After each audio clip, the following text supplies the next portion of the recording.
गोलगप्पे वाला। मेरी बहन टीवी के सामने बैठकर अपना पसंदीदा शो देख रही थी।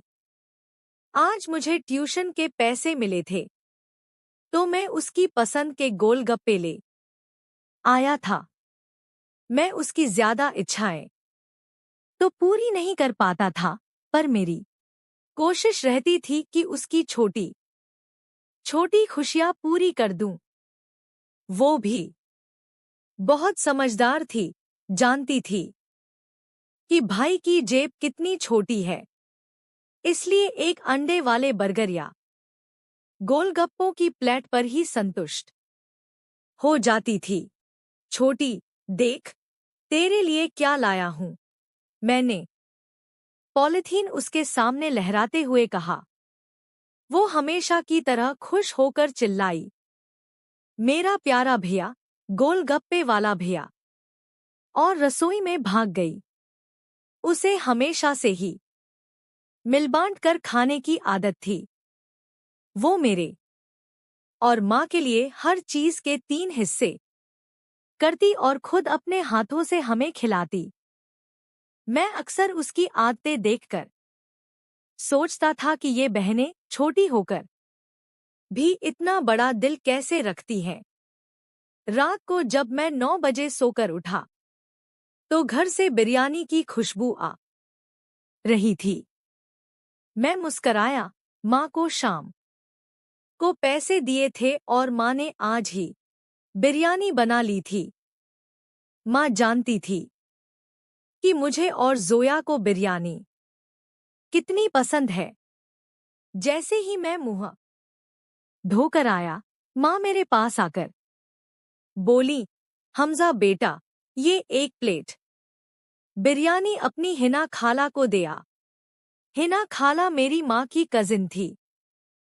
उनके शौहर सरकारी उच्च पद पर थे और हमारे घर से कुछ दूर एक अच्छी कॉलोनी में रहते थे।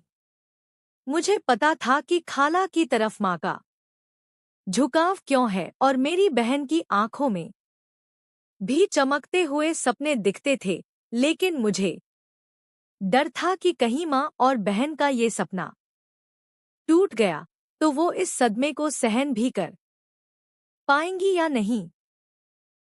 माँ ने मुझे समझाया कि जाओ, जोया ने स्टेटस लगाया था बिरयानी का, तो फराह ने मैसेज कर दिया कि मुझे भी बिरयानी खानी है। मैं गुस्सा छोड़कर माँ का हाथ पकड़कर बोला, माँ, आप रख दे बर्तन में, मैं दे आता हूँ। मैं खाला के घर पहुंचा। वहां पहुंचते ही अंकल अपनी नई गाड़ी से उतर रहे थे। मैंने और जोया ने सलाम किया तो अंकल ने ढेर सारे शॉपर्स मुझे पकड़ाते हुए कहा, हमजा, ये सब पकड़ो और अंदर ले आओ। मैं उनके पीछे पीछे अंदर चला आया। जोया फराह के कमरे में चली गई और मैं ड्राइंग रूम में बैठकर टीवी पर खबरें देखने लगा। अंकल भी आकर बैठ गए। थोड़ी बातचीत के बाद बोले, हमजा बेटा, कब तक ये करोगे? कुछ सीरियस सोचो, ये काम धंधे से घर नहीं चलता। मैंने जवाब दिया, अंकल, काफी जगह अप्लाई कर रखा है, अब गवर्नमेंट टीचर्स के लिए भी अप्लाई करूंगा।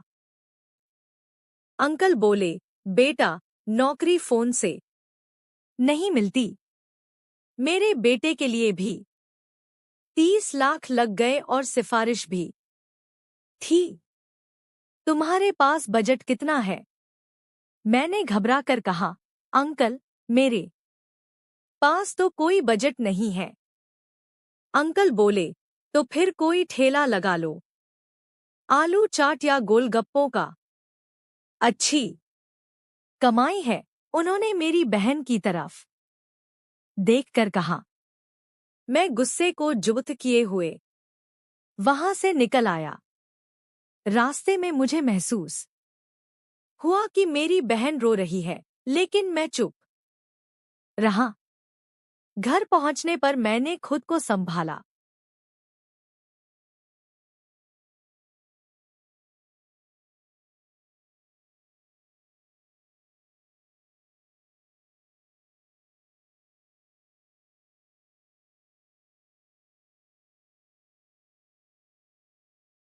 हमने गोलगप्पों का ठेला लगाने का निश्चय किया। कुछ दोस्तों की मदद से हमने 3 दिनों के अंदर ठेले का सेटअप कर लिया। पहले दिन ही दोस्तों ने अपनी फैमिली को बुलाया और गोलगप्पे खरीदवाए। पहले दिन ही 5,000 की सेल कर ली थी। धीरे धीरे काम अच्छा चलने लगा। मुझे सरकारी टीचिंग जॉब भी मिल गई, तो अब रात में गोलगप्पे लगाता और दिन में नौकरी करता। माँ और जोया ने काम के लिए एक हेल्पर रख लिया था। जोया की शादी हो गई है। एजुकेटेड गोलगप्पे का नाम अब फैल चुका है। शहर में हमारी अलग अलग जगह शाखाएं हैं और हम उन युवाओं को साथ शामिल करते हैं जो पढ़ लिख कर भी एक अच्छी नौकरी नहीं पा सके। यह समाज का असली चेहरा है। कोई भी काम छोटा नहीं होता। हराम खाने से बेहतर है कि कोई भी छोटा मोटा काम करके अपने परिवार को ईमानदारी से रोटी दी जाए।